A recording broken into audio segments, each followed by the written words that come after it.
Hello भाई और बहनों, की हाल चाल। अब आप सभी ने इस वीडियो पर क्लिक किया है तो आप सभी ने वी बेयर बेयर्स मतलब इन तीनों भालुओं वाला ये कार्टून शो तो जरूर देखा होगा। तो आज की इस वीडियो में हम जानेंगे कि आखिर ये तीनों भालू मिलते कैसे हैं और तो इसमें दिखाया गया है लंबू चार्ली आखिर कहां से और क्यों आया है। तो अगर हो सके तो खाने के लिए कुछ ले आओ या फिर कहीं पर बैठ जाओ, क्योंकि आज मैं वी बेयर बेयर्स के एंटायर स्टोरी बताकर आपके बचपन की यादों को भी ताजा करने वाला हूँ। तो कहानी की शुरुआत होती है एक डरावनी और अंधेरी जगह से, जहां पर एक भालू पेट में फंसा रो रहा था। इसलिए कुछ फायर फाइटर्स आते हैं उसे बचाने के लिए और उसे बचा भी लेते हैं, जिसके कुछ एपिसोड बाद उसे उसका परिवार भी मिल जाता है। हाँ, वो उसका सच्चा परिवार नहीं था, मतलब वो कॉमेडी शो के एक्टर्स थे जो कि उसके फैमिली मेंबर बनने की एक्टिंग कर रहे थे। लेकिन ग्रिजली बेयर को लग रहा था कि ये सब रियल है। लेकिन कुछ दिनों बाद ग्रिजली बेयर की जगह पर एक छोटे बच्चे को लाया जाता है और ग्रिजली बेयर से काम निकलवाने के बाद उसे भी वहां से निकाल दिया जाता है और वह ग्रिजली बेयर लग जाता है अपनी असली फैमिली की तलाश में। और दूसरी तरफ हम देखते हैं चिड़ियाघर में छोटा पांडा भालू था, जिसे लगता था कि ये दुनिया बस छोटी सी है, मतलब भाई उसे बाहर की दुनिया में ज्यादा कुछ तो क्या कुछ भी नहीं पता था। पर एक दिन जू वालों ने नोटिस किया कि पांडा भालू काफी उदास लग रहा है, इसलिए जू वालों ने पांडा भालू के लिए एक पांडा डॉल भेजी, जिसके साथ वो बातें किया करता और खेलता भी था। पर एक दिन उसने कांच में से अंदर की तरफ देखा, फिर उसे पता लगा कि उसे यहाँ पर कैद करके रखा गया है। इसलिए उसने ठान लिया कि वो वहां से बाहर निकल कर रहेगा और उस डॉल के साथ मिलकर जहां से खाना आया करता था वहां से निकल गया। और गार्ड्स ने उसे रोकने की बहुत ज्यादा कोशिश की, लेकिन वो किसी के भी हाथ नहीं आता है। पर भाई वो डॉल उस गार्ड ने ले ली थी, जिसके बाद उस डॉल को वहीं पर छोड़कर उस भालू को वहां से जाना पड़ा अपनी नई फैमिली की तलाश में। वहीं तीसरी तरफ हम देखते हैं आइस बेयर को, और आइस बेयर की कहानी इन दोनों से बहुत अलग है। इस एपिसोड में हमें नॉर्थ पोल पर एक छोटे से भालू को दिखाया जाता है, जिसे देखने में लग रहा था कि वो अपने परिवार से बिछड़ चुका है और बेचारे अकेले आइस बेयर को एक तंबू दिखाई देता है और वो उसके अंदर भी चला जाता है। अब जैसे वो उसके अंदर जाता है तभी एक बंदा आता है, जिसे पता नहीं किस बात का गुस्सा चढ़ा था। वो आइस बेयर को मारने के लिए कुल्हाड़ी लेकर आता है और उसके पीछे भी भागता है और उसको खुद को ही चोट लग जाती है, जिसके बाद आइस बेयर उसकी हेल्प करता है। और यूरी, हाँ उस बंदे का नाम यूरी था, और यूरी उसे अपने साथ रखता है और इंसानों के बारे में बहुत सारी चीजें सिखाता है। और एक दिन आइस बेयर यूरी का एक बक्सा खोल देता है, जिसे खोलने के लिए यूरी ने उसे मना किया था। अब भाई आइस बेयर को पता नहीं किस बात की चुल मची थी, वो उसे खोल भी देता है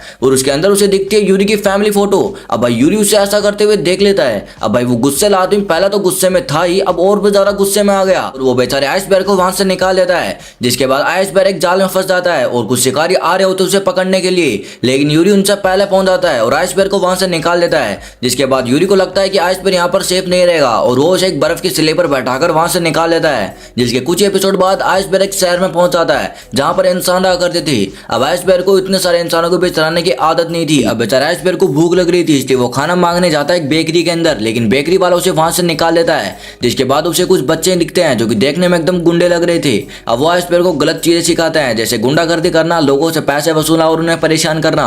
और हमारे प्यारे आइस बेयर को सब पता नहीं था कि सही गलत होता क्या है, और वो भी उनके साथ मिल जाता है और लोगों को परेशान करता है, गुंडागर्दी करता है और उनसे पैसे भी वसूलता है। जिसके बाद एक रात को बेकरी के अंदर घुसकर उसमें तोड़फोड़ भी मचा देते हैं। तभी वहां पर पुलिस आती है और वो वहां से भाग निकलते हैं। जिसके बाद आइस बेयर को यूरी की याद आती है और वो सोचता है कि वो तो एक अच्छा भालू है और वो इन बुरे लोगों के साथ मिलकर बुरे बुरे काम कर रहा है। जिसके बाद वो अपनी हेयर स्टाइल ठीक करके वहां से निकल पड़ता है अपने असली फैमिली की तलाश में।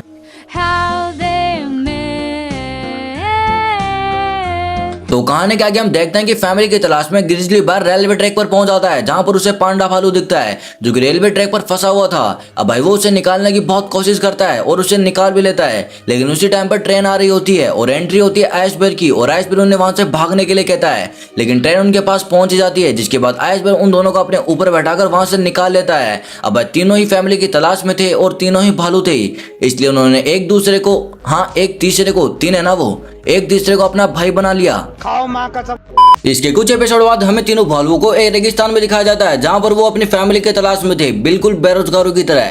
लेकिन उन बेरोजगारों को ना ही कोई काम मिलता है ना ही कोई परिवार। जिसके बाद उन्हें एक पैकेजिंग फैक्ट्री दिखती है जिसमें जाकर वो खेलने लगते हैं, लेकिन खेलते खेलते वो एक बॉक्स में गिर जाता है। जिसके बाद उन्हें घर में डिलीवर कर दिया जाता है, लेकिन वो उस बॉक्स से निकलकर शहर में पहुंच जाते हैं और वहां पर वो एक पेट शॉप में घुस जाता है ताकि उन्हें कोई घर पर ले जा सके, लेकिन उनकी तरफ कोई देखता भी नहीं है। फिर अगले एपिसोड में वो एक समुद्र तक पहुंच जाते हैं और वहां से बहते बहते एक अनजान टापू पर, लेकिन वहां पर उन्हें खतरनाक जानवर दिखते हैं जो कि उनके पीछे ही पड़ जाते हैं। लेकिन वहां से निकलने के बाद उन्हें डेविड और करला नाम के दो लोग मिलते हैं जो कि वहीं पर भटके हुए थे और वो सभी चाहते थे कि वो वहां से बाहर निकल जाए। और एक दिन भालू को एक क्रैश हुई एरोप्लेन दिखती है जिसमें हवा भरने वाली एक नाव थी, लेकिन डेविड उसे छिपा रहा था क्योंकि वो करला को वहाँ से जाने नहीं देना चाहता था। मगर क्यों? अरे नहीं समझे? औरत का चक्कर बाबू भैया, औरत का चक्कर। हाँ वो यही कारण था, लेकिन करला वहां से जाना चाहती थी, इसलिए वो उन तीनों भालुओं को लेकर वहां से निकल जाती है।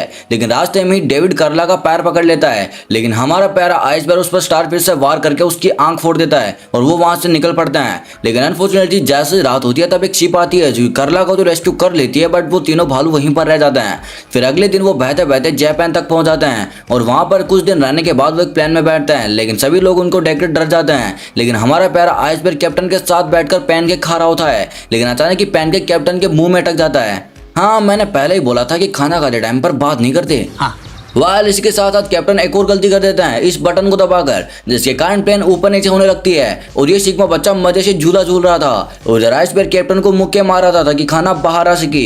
अब खाना तो बाहर आ जाता है लेकिन कैप्टन बेहोश हो जाता है और कुछ ना कुछ करके आइसबर्ग उस प्लेन को लैंड करवा देता है। फिर इसके अगले एपिसोड में प्लेन से उतरने के बाद तीनों भालू एक गली में छोटा मोटा घर बनाते हैं, जहाँ पर उन्हें एक बैग मिलती है जिसके अंदर $100 का एक नोट था। अब जिसे देखकर वो काफी ज्यादा खुश तो होते हैं और बर्गर खरीदने के लिए जाते हैं, लेकिन वहां पर उन्हें एक टॉय शॉप दिखती है जिसके अंदर एक टॉय कार थी, जिसको देखकर इनके मन में कुछ ऐसे ख्यालात जागते हैं।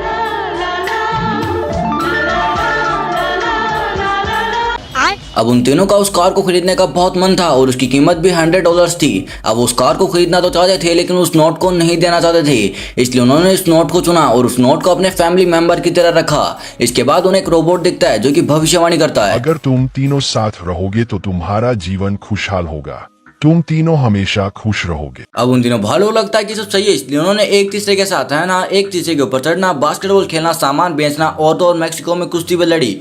फिर एक दिन उन्होंने बीच पर मिट्टी का घर भी बनाया ताकि वो वहां पर रह सके, लेकिन पानी की एक बड़ी सी लहर ने उनके घर पर पानी फेर दिया, जिसके बाद भालू इंसानों के बीच रहना सीख जाते हैं। फिर अगले एपिसोड में उनके पास एक मम्मी आकर गिरती है, वो भी गाड़ी से, जिसे लेकर वो म्यूजियम में जाते हैं, लेकिन म्यूजियम वाले बोलते हैं तो नकली मम्मी है और वो उस मम्मी के बदले उन्हें एक ताबीज देते हैं, जिसको लेने के बाद उनके मन में थोड़ी पॉजिटिविटी आती है कि शायद अब उन्हें उनका घर मिल जाएगा। लेकिन काफी समय के बाद उन्हें उनका घर नहीं मिला, जिसके बाद वो रोड पर उदास बैठे थे।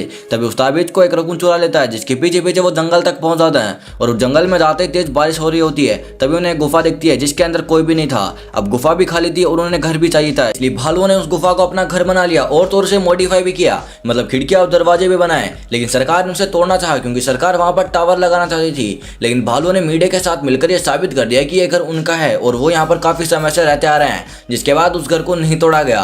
फिर एक एपिसोड में हमें मिलाया जाता है घमंडी कोआला से, जिसका नाम था नोम नोम, जो कि थोड़ा अजीब टाइप का कोआला था, जो कि बियर्स के साथ अजीब व्यवहार करता और उनका फायदा भी उठाता था, जो कि मुझे बिल्कुल भी पसंद नहीं था। इसके बाद बियर्स मिलता है क्लोई नाम की एक छोटी सी लड़की से, जो कि बहुत ज्यादा शर्मीली और कम बात करने वाली लड़की थी, इसलिए उसका कोई दोस्त भी नहीं था। अब उसका दोस्त बनाने के लिए बियर्स अपने घर पर एक पार्टी रखते हैं जिसमें बहुत सारे लोगों को बुलाया गया और क्लोई से मिलवाया भी गया ताकि क्लोई के बहुत सारे दोस्त बन सके। लेकिन क्लोई के पेरेंट्स नहीं चाहते थे कि क्लोई बियर्स के साथ रहे, लेकिन समय के साथ उन्हें पता लग गया कि बियर्स अच्छे हैं और वो क्लोई का ध्यान भी रखते हैं। इसके बाद इस शो में चार्ली नाम के अजीब से जानवर को दिखाया जाता है जो कि सभी से छिपकर रहा करता था और सीजन 1 के एपिसोड 13 में चार्ली बियर्स के घर पर पहुंच जाता है और स्टार्टिंग में तो बियर्स उसे डरते थे, लेकिन समय के साथ उन्हें पता लग गया कि अभी ठीक ठाक ही है और उनकी भी अच्छी खासी दोस्ती हो जाती है। लेकिन चार्ली इंसानी चीजों और कैमरे से बहुत ज्यादा डरता था क्योंकि चार्ली के लिए अपने आप को इंसानों के प्रति बदलना थोड़ा मुश्किल था। और चार्ली के पास्ट में हमें दिखाया जाता है कि 1913 में चार्ली मैक्सिको के रेगिस्तान में कहीं भटक रहा था और रास्ते में उसे बेहोश हुआ एक आदमी दिखता है जिसे वो उसके घर पर ले जाता है, जिसके बाद चार्ली को पता लगता है कि वो एक शिकारी ग्रुप का मेंबर है जो चार्ली से जानवरों का शिकार करता है। अब चार्ली ऐसे उनका बहुत ज्यादा डर जाता है और वो लोग इसके पीछे भी भागते हैं, लेकिन चार्ली वहां से निकल पड़ता है। लेकिन इसके अगले एपिसोड में चार्ली उस बंदे को वहां से निकाल देता है, जिसके बाद हमें पता लगता है कि वो बंदा अच्छा था और उसे जानबूझकर शिकारी बनाया जा रहा था, मतलब जबरदस्ती काम करवाया जा रहा था। जिसके बाद चार्ली उसे वहां से निकाल देता है और चार्ली का इंसानों के प्रति ढलना थोड़ा शुरू हो जाता है। हाँ, तो उसके कुछ एपिसोड बाद हमें आइसबर्ग के एक अलग ही साइड देखने को मिलती है,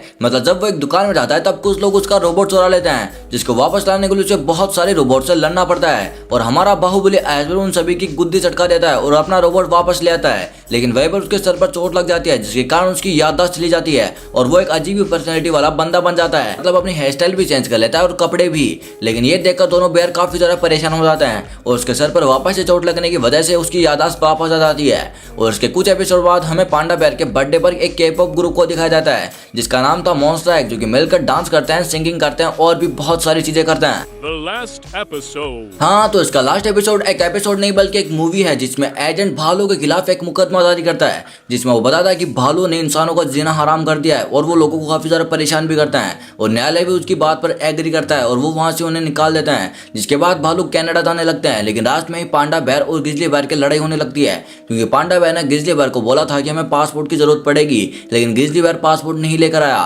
लेकिन तभी वहां पर एंट्री होती है एजेंट की और एजेंट उन्हें किडनैप कर लेता है और किडनैप करने के बाद उन्हें जंगल में ले जाता है और एक पिंजरे में कैद कर देता है। इसके बाद ग्रिजली बेर को लगता है कि जब उसके कारण हुआ रोका बेचारा गुस्से में भी था, इसलिए उसने उस पिंजरे को तोड़कर सभी भालू को वहां से आजाद कर दिया। अब सभी भालू मिलकर जा ही रहे थे एजेंट की गुद्दी चटकाने, लेकिन तभी वहां पर आग लग जाती है और वहां पर रेस्क्यू टीम भी पहुंच जाती है और सभी भालू एक दूसरे के ऊपर लटक कर वहां से निकल पड़ते हैं।